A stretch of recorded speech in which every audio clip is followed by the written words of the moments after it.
Hi, I'm Chuck, KK6USY. Welcome to Ham Radio Adventures. So, about a week ago, I put out my video on building a 3-element Moxon for 10 meters. And the video's done pretty well.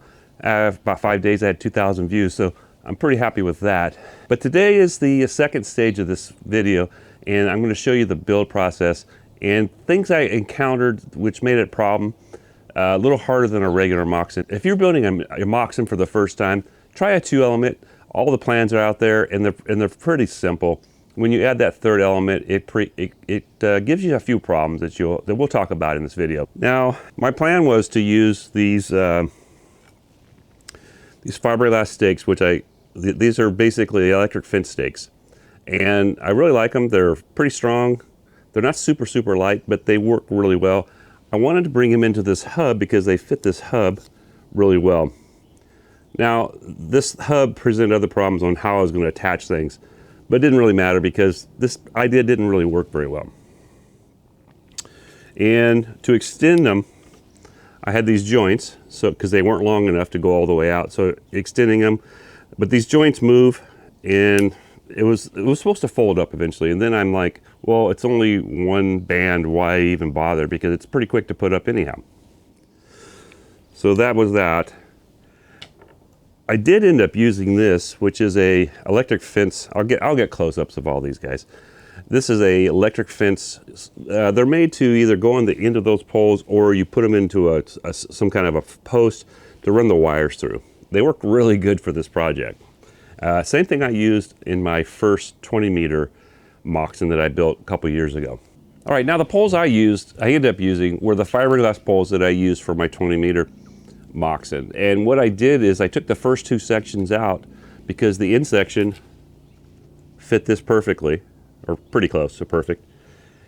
So I took the first two sections out because I didn't need this extra length. I ended up making a mount that mounts to the pole and that will fit everything really well. You guys, I'll show that to you in a little bit here. You guys know that most Moxons would be shaped similar to this, but usually they're flat. Sometimes they can be vertical also. But when you add a third element, it makes it square, more like this. More on that later. That was the problem I ran into. Now, when I got everything built up, I just kind of figured that I get my 4 ends out, everything would stretch out perfect. Well, it did, except for the driven unit. The driven unit wanted to sag down into U, and that's not what I wanted. It also wanted to pull in from the sides. So I had to figure out something that would spread it out and hold it up. Okay guys, so it's hard to get this whole thing in, but there's one of the poles I used. Bought these a long time ago when I first got into ham radio. So they're 7.2 meters. The important part of that is they get you extra length and you don't have to use the really weak parts on the outside. This is what I wanted to use and I abandoned. I do have some projects for this later. These are basically electric fence stakes. Okay, one type of them. Okay, these are joints that they're actually made for tent poles, and I may still have a project for that. And then the center hub I was going to use was this one. It actually folds up and everything. It was going to create some other problems, and it's not super light, guys. It's kind of heavy actually. Okay, let me show you my other two pieces that I built. Oh, and that is the end piece I use. You can see it has a place for the wire to go through, and then it has a place. Now, if you do use a smaller pole, it does have a hole in the end, and you might be able to use it for that also. So you could go through and you stop it with some tape someplace, or a wire tie. All right, so this is the main hub. Like I said, it was square. I got this a little bit bigger because it wouldn't fit. The first one would not fit over the pole that I want to use, the aluminum flagpole, which has an extension piece in it. But it has your 4 outlets on all 4 sides, okay? Now this is the mount for the upper pole. I did fix this one also. If you look, I got a couple holes here. I don't know if you guys can see them, but those are for my feed line area. I actually will screw that to it, and you probably somewhere in this video you saw that, or you will see how that was set up. Then I have a couple holes so I can actually attach it for height up and down. And then it has the holes. And I did make these to where the poles actually fit inside. Okay, so that's pretty much all the parts. Let's take a look at that right now out in the grass. All right, guys, so this is going to be really, really hard to see because taking video or any kind of pictures of antennas is kind of hard. But if you guys imagine, this would be what a Moxon would usually look like, a rectangle. When you add the third element, though, it makes it square. Okay, so what that problem ends up being is you have your 4 tensioners, everything's good in a 2 element. But when you add this third element, which is right here, you have a problem with it staying out. So trying to keep it out was a problem. I tried the little fiberglass poles that I showed you earlier. They just weren't getting, they're a little bit heavy actually compared to these fishing poles, which are they're fairly reasonably priced, cheap 7.2 meter poles. Well, I've told you that probably already. My problem was the first time I did it, I took these are a different set of poles than the spreader poles. And what I had was the ends, and I wanted to use these ends because they're really, really light. Well, if you notice, these are kind of a yellowish color. These are black. These are carbon fiber. This is where my first problem spreading it happened out. Now, originally I took and spread it with some string just to get it out to see what my SWR was, and it was pretty good before I even adjusted it. These are 40 inches long. I have 2 of these, so 80 inches. When you put that next to this wire, totally changed the SWR, big time. Now, like I said, 40 inches, so 80 inches of this, and that's about halfway out, okay? Yeah, because it's about 12 feet. If you guys ever build a vertical antenna and somebody tells you to use a carbon fiber pole to build a vertical antenna and is trying to sell you, run, don't walk away, because it can probably be done if you can space it far enough away, but just buy a fiberglass pole. There's a reason the DX Commander uses fiberglass poles and not carbon fiber, okay? So these, even though these look like that, these are not carbon fiber, they are fiberglass, and that's what I use for the main 4 spreaders, okay?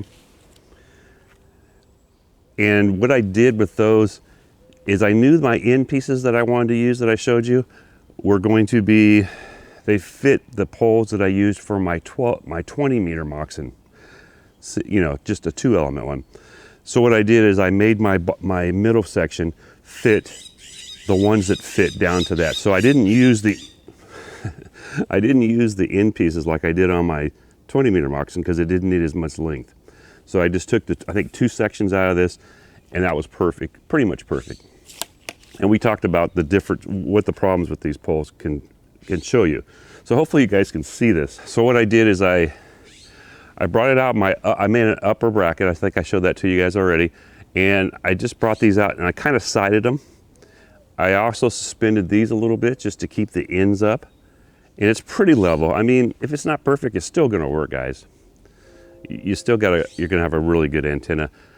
But, and then I just zip tied these because that's pretty easy to do, and you can tape it if you want to out in the field. All right, so I just wanted to show this to you guys, let you know what I ended up doing, the problems I had, which was the carbon fiber.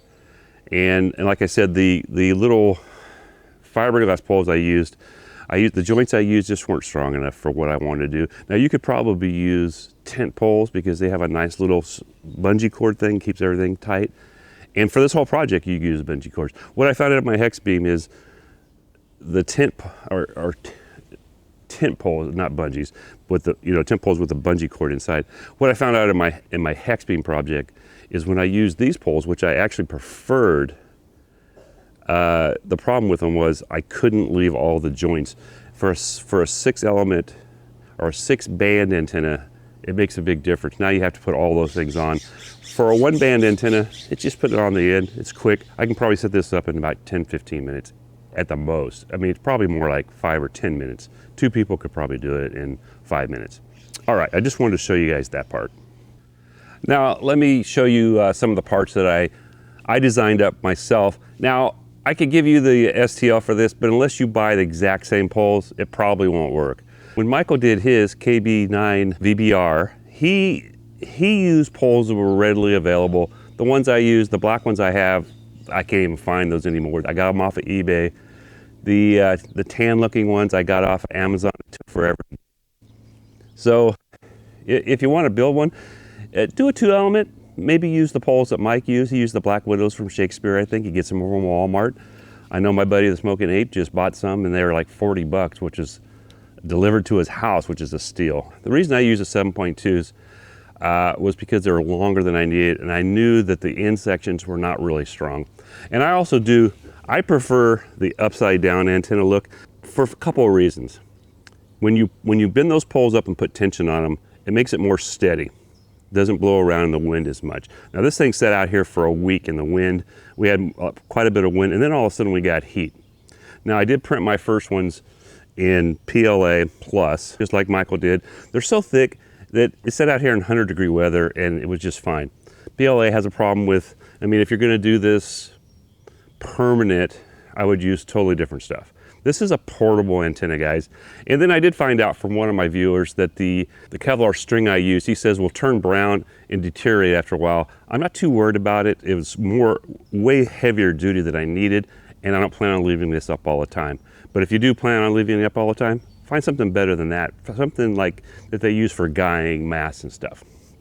Okay, so I did these, and I know somewhere in this video, I don't know exactly where, you're gonna hear about carbon fiber and antennas. But this is a PLA with carbon fiber. It's got like 10 or 15%. It's supposed to be 1.5 times stronger. I'll get close-ups of these two guys, just like everything else. And I did test this. I did this one first.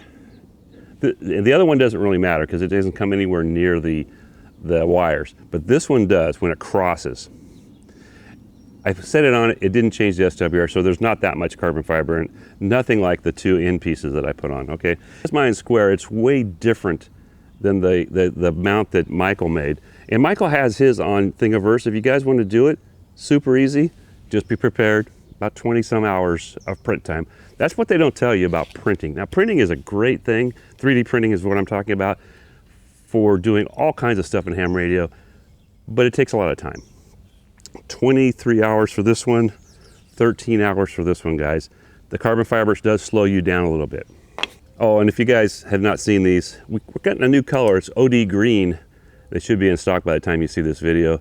And I'll leave a link to coffeeandhamradios.com in the description, in case you want one of these or one of our antennas.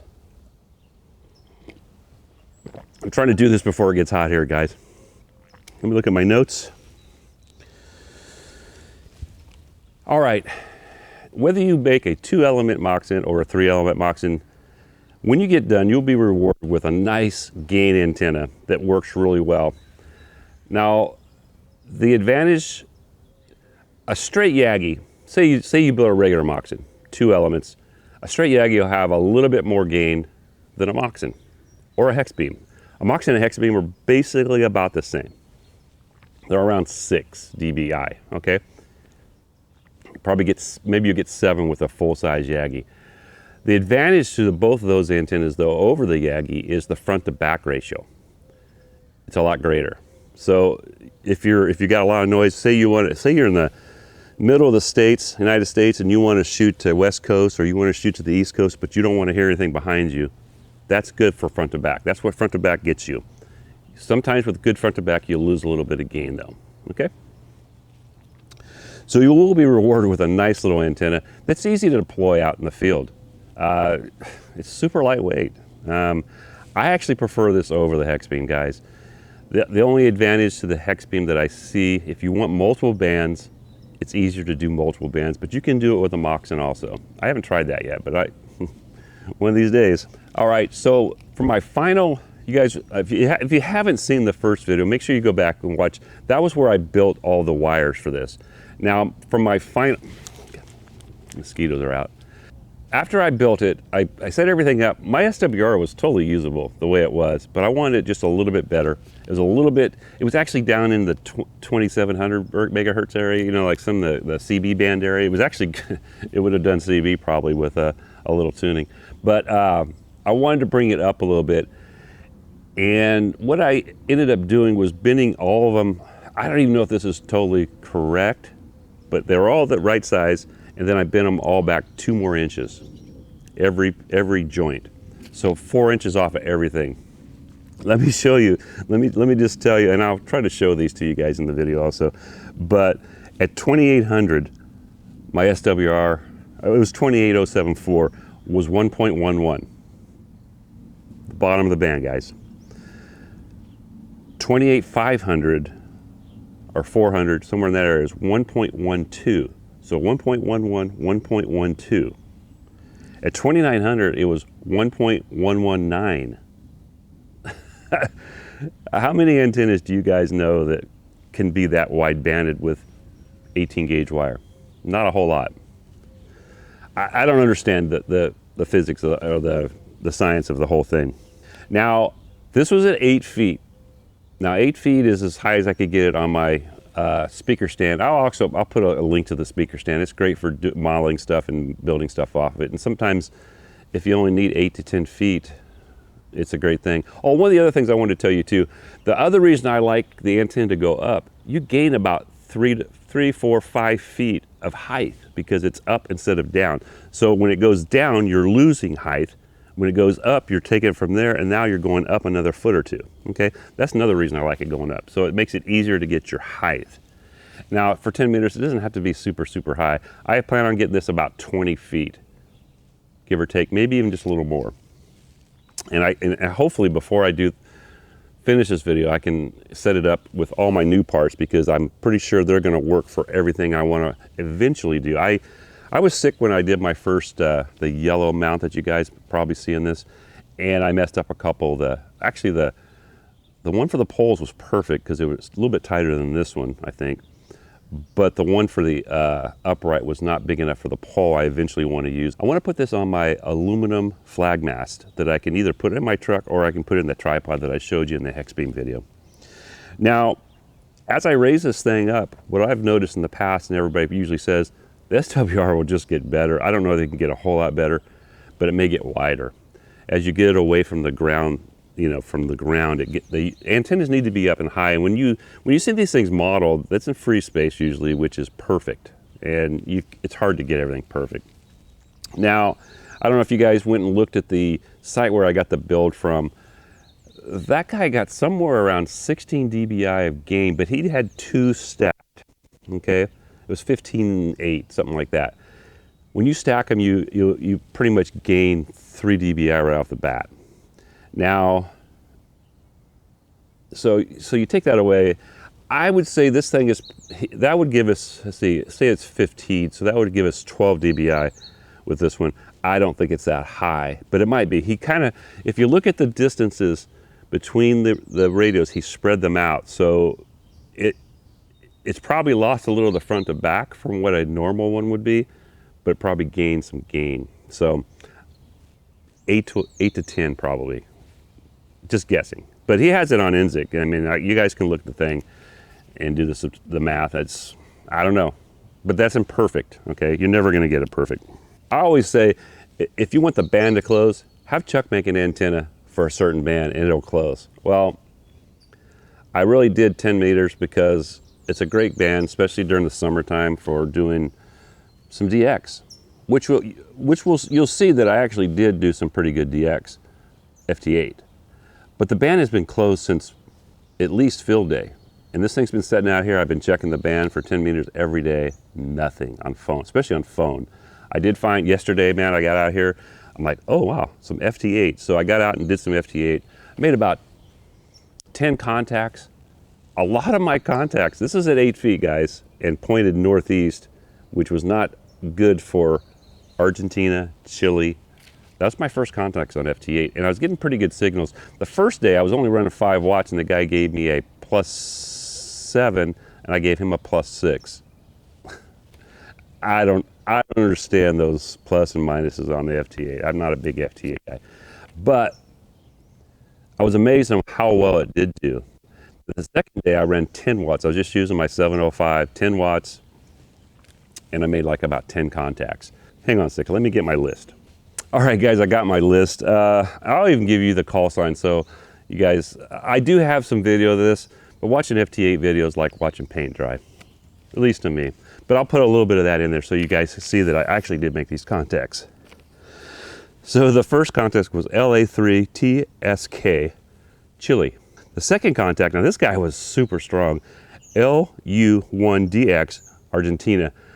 I almost tried to him a couple times because he was so strong. He was like +8, +9. My next contact was PU2UTY, Brazil. The next one was W1MLT, Florida. And for some of this, I actually did point southeast. Most of it was pointed northeast, the first ones, back to all these, which is good for Florida. That's the other thing about a Moxon. It's directional, but it still has a wide pattern. So you set this thing one direction, you're gonna pick up a lot of area still. The next one was AA4CB, Florida. CA3TSK, another Chile station. K17SKI, Washington State. I mean, I'm telling you, it's wide, and that's actually, well, for 10 minutes, that's probably close for me. And then another KC7RG from Washington also. I had another guy, but I couldn't confirm I must have wrote it down wrong. But it just shows you that an antenna with some game, even at 8 feet, will get you someplace. I mean, I've gone out and put antennas up 8 to 10 feet, Moxons, and just done great. But sometimes I was at 6,000 feet to start with no hills. Now my house, I don't know if you can see, but behind me, which is south, is nothing but a big hill. That way's not too bad for a while, but I got trees, a building. Northeast is actually pretty good. My house is, I mean, right now with this as low it is, it's shooting towards my house though. So all those contacts I just showed you were FT8, 10 watts, on a computer that's supposedly so-so. I'm using the Evolve 3. People say it's okay. I mean, it's 12 volt. That's the cool thing about it. Now it's really hard to get an antenna like this on film, but I want to show you a few things I did. Now up here I've got the end things, and this one's actually holding the tension back to that upper arm that goes above the antenna, where if you look down at the bottom here where the poles go in. So it's holding these up. I like them in the upside down umbrella part.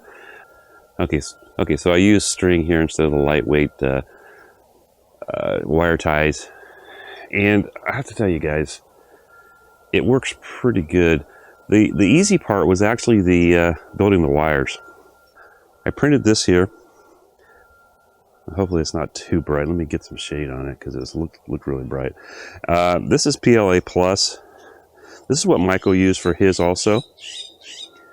And then I did another one up here, and this is just kind of setting. This is probably going to bolt to here, but if you look at this one, that's for this pole up here. This is where I had the problem. My corners were nice and tight, but this wanted to sag. Even with this held up here, it still sagged. It still sagged down in here because it wasn't spread out.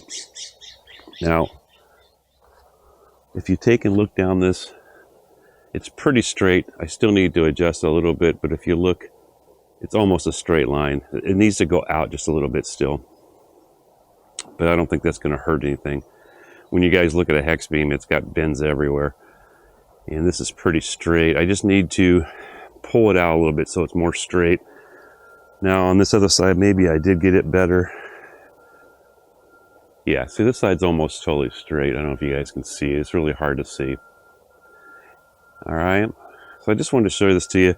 Now I already had this, you see this up here, I already had that before from another one. I had printed it.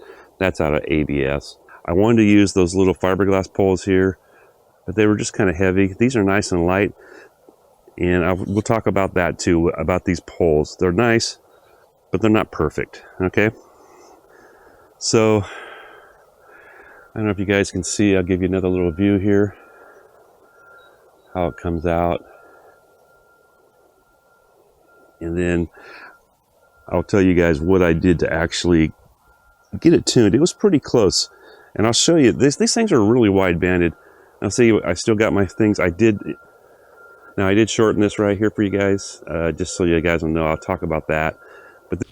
Okay, so hopefully you got something out of the video and hope you liked it. If you did, make sure you hit that like. If you're new here, hit the subscribe, hit the bell, hit all. That way you'll get all my future videos. I'm Chuck, KK6USY for Hammer Adventures. Thank you for spending your time with me. I know time is valuable to people, and I really appreciate, hopefully you made it to the end, that you did spend your time with me today. So 73 all, and hope to catch you guys on the airways.